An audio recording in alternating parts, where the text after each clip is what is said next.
Tabasco, we begin our journey with the undisputed king of the United States, Tabasco.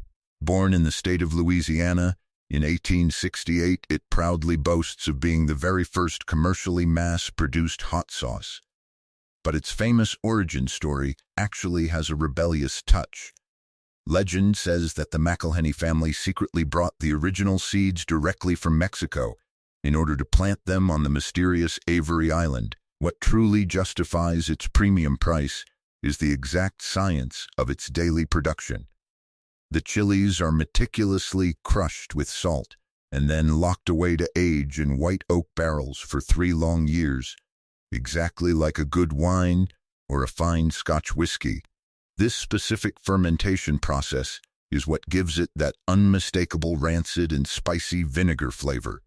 With a heat level ranging from 2,000 to 5,000 Scoville units, it is so incredibly stable and reliable that it has been a mandatory element in the rations of the United States military since the 1960s. Sriracha. From the wooden aging barrels, we jump directly to the most famous green-capped plastic bottle in the entire world, Sriracha. But the iconic rooster sauce that you know hides a fascinating story of 2 continents. The original recipe was actually born back in 1932 in Thailand. A local woman from the city of Sriracha created the mixture and received the direct blessing of a Buddhist monk to sell it and playfully name it after her town. Decades later, in the 1980s, a Vietnamese refugee living in Los Angeles couldn't find a good hot sauce. So, he recreated the Thai recipe entirely from memory, founded the Rooster brand, and built a global empire that bills millions without having spent a single dollar on traditional advertising. With just barely 3,000 Scoville units, it certainly doesn't seek to set you on fire, but rather to sweeten you with its heavy load of sugar and garlic. Piri Piri. If we willingly travel back to the distant origins of global commerce, we find Piri Piri sauce. In the 15th century, Portuguese explorers discovered tiny, highly intense chilies in South America and quickly took them to their colonies in Africa, specifically to Mozambique and Angola. There, the plant thrived beautifully, and locals called it Piri Piri, which is the exact Swahili word for pepper. This remarkable sauce is essentially an acidic marinade strictly made of chilies, garlic, lemon, and oil. Although the multinational chain Nando's made it famous worldwide in the 90s, selling it in mild bottles, true African purists know the original street version aggressively. Hits you with up to 100,000 Scoville units, delivering a searing citrus fire that makes you instantly break into a cold sweat, Cholula and Valentina. But we absolutely cannot talk about spicy empires without respectfully kneeling before the absolute titan of flavor, Mexico. Here, the goal is not about ruining your palate, but rather about warmly embracing it. Let's talk about Cholula. Its iconic glass bottle featuring a round wooden cap actively hides an over 100-year-old recipe that directly comes from the state of Jalisco. It specifically uses dirbol and picon chilies, but its great industrial secret is that it deliberately doesn't abuse the vinegar. Sitting at only 1,000 Scoville units, it is beautifully considered a companion sauce, carefully designed to enhance a taco, not to ruin it. However, down on the bustling Mexican streets, the undisputed queen of volume is Valentina sauce. It is famously sold by the leader. It is remarkably thick, dark, and so incredibly cheap that people pour it in streams over popcorn, potato chips, and even fresh fruit. It is the unmistakable flavor of Mexican popular culture, effortlessly bottled up at a giveaway price. Scotch Bonnet. Taking a boat towards the Caribbean Sea, we crash head-on into the burning pride of Jamaica, the Scotch Bonnet pepper sauces. This seemingly innocent, small, yellow, and deeply wrinkled chili is a truly deceptive monster. On the first bite, it has an incredible fruity sweetness that tastes exactly like fresh cherries and apples, but it suddenly hides an immense punch of up to 350,000 Scoville units. Jamaicans don't usually ferment this particular sauce.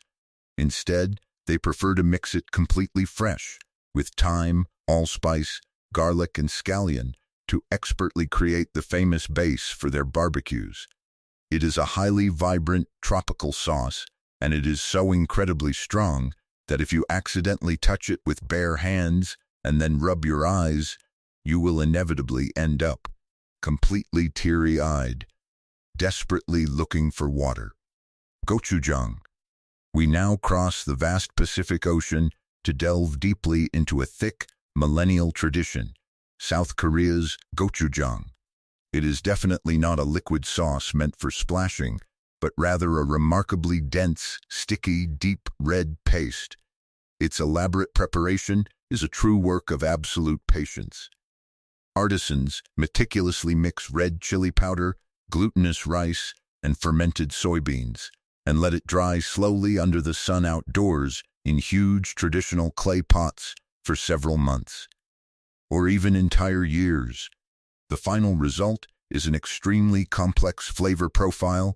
It delivers an intense umami, a deeply earthy sweetness, and a noticeable heat that slowly crawls down your throat, instead of hitting your lips all at once.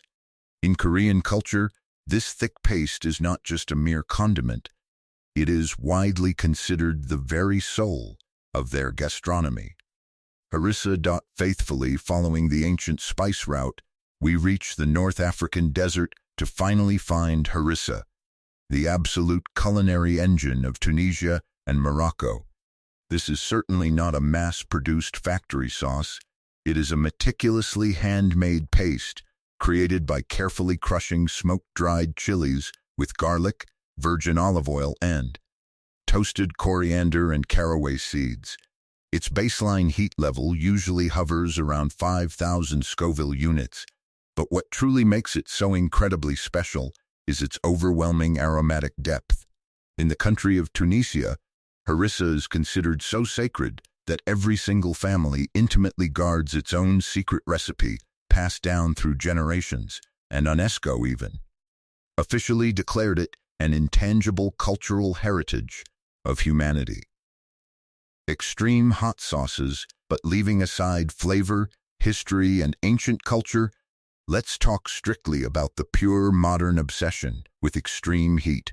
In the last 2 decades, a relentless, internet-driven competition has dramatically emerged simply to create the most potent chilies on the planet. There is no deep tradition here, only raw science and burning fire. We are talking about terrifying sauces that specifically use pure capsaicin extract, the highly isolated chemical that makes a chili spicy. We see extreme bottles aggressively made with the Carolina Reaper pepper, or dangerous laboratory sauces exceeding 1 million and even 2 million Scoville units. Chemically speaking, this is a dangerous level of potency that completely defies all common sense. When consuming these extreme sauces, your brain actually goes into a state of panic.